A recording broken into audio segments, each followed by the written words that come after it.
அதிமுக பொதுச் செயலாளர் எடப்பாடி பழனிசாமி விரைவில் மாவட்ட வாரியாக சுற்றுப்பயணம் செல்ல உள்ளதாக தெரிவிக்கப்பட்டுள்ளது. சென்னையில் நேற்று நடந்த அக்கட்சி அவசர செயற்குழு கூட்டம் அவைத்தலைவர் தமிழ்மகன் உசேன் தலைமையில் நடைபெற்றது. பொதுச் செயலாளர் எடப்பாடி பழனிசாமி முன்னிலை வகித்தார். கூட்டம் துவங்கியதும் துணை பொதுச் செயலாளர் KP முனுசாமி பேசுகையில், கட்சியினரை சந்திக்க மாவட்டம் வாரியாக பழனிசாமி சுற்றுப்பயணம் செல்ல வேண்டும் என்றார். பொருளாளர் திண்டுக்கல் சீனிவாசன் பேசுகையில், துரோகிகள் குறித்து யாரும் கவலைப்பட வேண்டியதில்லை, அவர்கள் குறித்து இனி பேச வேண்டாம் என்றார். முன்னாள் அமைச்சர் SP வேலுமணி பேசுகையில், நமக்குள் உள்ள குறைகளை களைந்து உள்ளாட்சி தேர்தல் மற்றும் சட்டசபை தேர்தலுக்கு தயாராவோம் என்றார். கடைசியாக எடப்பாடி பழனிசாமி பேசும்போது, நாடாளுமன்ற தேர்தல் தோல்வியை தொடர்ந்து அடுத்து வரவுள்ள உள்ளாட்சி தேர்தல் மற்றும் சட்டசபை தேர்தலுக்கு தயாராக வேண்டும். சிதறல் மற்றும் சேதாரம் குறித்து கவலைப்படாமல் தற்போது உள்ளவர்கள் அனைவரும் ஒற்றுமையாக செயல்பட வேண்டும் என்றார். சட்டசபை தேர்தல் நெருக்கத்தில் திமுக கூட்டணி கட்சிகள் உட்பட பல கட்சிகள் நம் கூட்டணிக்கு வரும். ஆளும் கட்சி மீது மக்கள் கடும் அதிருப்தியில் உள்ளனர். இந்த வாய்ப்பை பயன்படுத்திக் கொள்ள வேண்டும். திமுக அரசின் அவலங்கள் குறித்து தெருமுனை கூட்டம் நடத்தி மக்களுக்கு தெரியப்படுத்துங்கள். மக்களுடன் நெருக்கமாக இருங்கள். நம் கட்சி பெரிய கட்சி என்பதை உணர்ந்து பணியாற்றுங்கள் என்றும் எடப்பாடி பழனிசாமி பேசினார். அடுத்து வரும் தேர்தல்களில் வெற்றி பெற்று நம் சக்தியை நிரூபிக்க வேண்டும். விரைவில் மாவட்டம் வாரியாக சுற்றுப்பயணம் வர உள்ளேன். பயண திட்டம் தயாராகி வருகிறது. கட்சியில் புதிய உறுப்பினர்களை சேருங்கள். மாற்றுக் கட்சியில் இருந்து வருவோரையும் அரவணைத்து பணியாற்றுங்கள். நம்பிக்கையோடு செயல்படுங்கள். எதிர்காலம் நம் கையில் என்றும் எடப்பாடி பழனிசாமி பேசியுள்ளார்.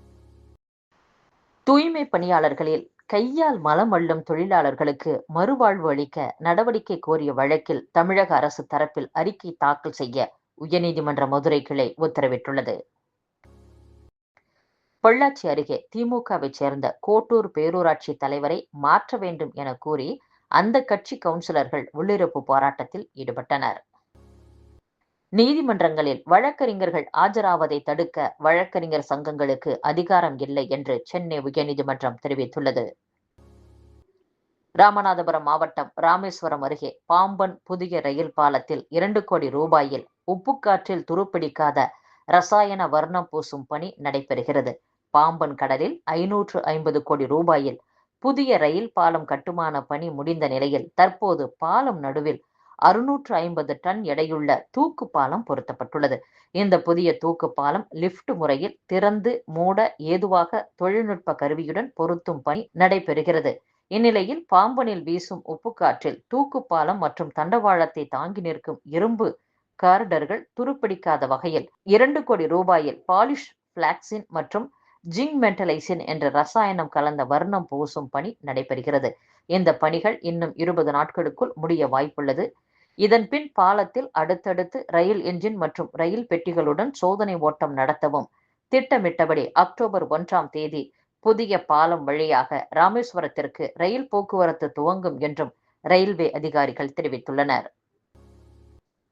நெல்லை மாவட்டம் திசையன்விளை அருகே உள்ள காரம்பாடு பகுதியில் கோவில் கொடை விழா நடைபெற்றது. இந்த கொடை விழாவில் இளைஞர்களுக்கு இடையே தகராறு ஏற்பட்டுள்ளது. இந்த தகராறில் அண்ணன் தம்பி இருவர் குத்தி கொலை செய்யப்பட்டுள்ளனர். மேலும் ஒருவர் உயிருக்கு ஆபத்தான நிலையில் மருத்துவமனையில் அனுமதிக்கப்பட்டுள்ளார். இந்த சம்பவம் குறித்து அறிந்த போலீசார் சம்பவ இடத்திற்கு விரைந்து வந்து உயிரிழந்தவர்களின் உடல்களை கைப்பற்றி பிரேத பரிசோதனைக்கு அனுப்பி வைத்தனர். மேலும் வழக்கு பதிவு செய்த போலீசார் திருவிழாவில் ஏற்பட்ட தகராறு குறித்து விசாரணை நடத்தி வருகின்றனர். கோவில் கொடை விழாவில் ஏற்பட்ட தகராறில் அண்ணன் தம்பி குத்தி கொலை செய்யப்பட்ட சம்பவம் திசையன்விளை பகுதியில் அதிர்ச்சியை ஏற்படுத்தியுள்ளது. சென்னையில் வடகிழக்கு பருவமழை குறித்த ஆலோசனை கூட்டம் நடைபெற்றது. இந்த கூட்டத்தில் மாநகராட்சி, குடிநீர் வாரியம், நெடுஞ்சாலை, மின்வாரிய அதிகாரிகள் பங்கேற்றனர். இதில் அமைச்சர்கள் துரைமுருகன், KN நேரு, சேகர்பாபு, உதயநிதி ஸ்டாலின், ஏவா வேலு, மதிவேந்தன், மா சுப்பிரமணியன் ஆகியோர் பங்கேற்றனர்.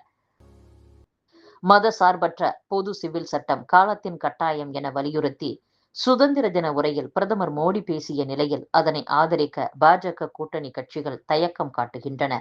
பாஜக தலைமையிலான தேசிய ஜனநாயக கூட்டணியில் ஆந்திர முதல்வர் சந்திரபாபு நாயுடுவின் தெலுங்கு தேசம், பீகார் முதல்வர் நிதிஷ்குமாரின் ஐக்கிய ஜனதா தளம், முன்னாள் மத்திய அமைச்சர் ராம்விலாஸ் பாஸ்வானின் மகன் சிராக் பாஸ்வானின் லோக் ஜனசக்தி கட்சிகள் பொது சிவில் சட்டத்திற்கு உடனடியாக ஆதரவு தெரிவிக்க மறுத்துள்ளன. வரவிருக்கும் சட்டப்பேரவை தேர்தலில் காங்கிரசுடன் ஆம் ஆத்மி கட்சி கூட்டணி வைப்பது குறித்து டெல்லி முதலமைச்சர் அரவிந்த் கெஜ்ரிவால் சிறையில் இருந்து வெளியே வந்த பிறகு முடிவு செய்யப்படும் என்று அக்கட்சியின் மூத்த தலைவரும் டெல்லி முன்னாள் துணை முதலமைச்சருமான மணீஷ் சிசோடியா தெரிவித்துள்ளார்.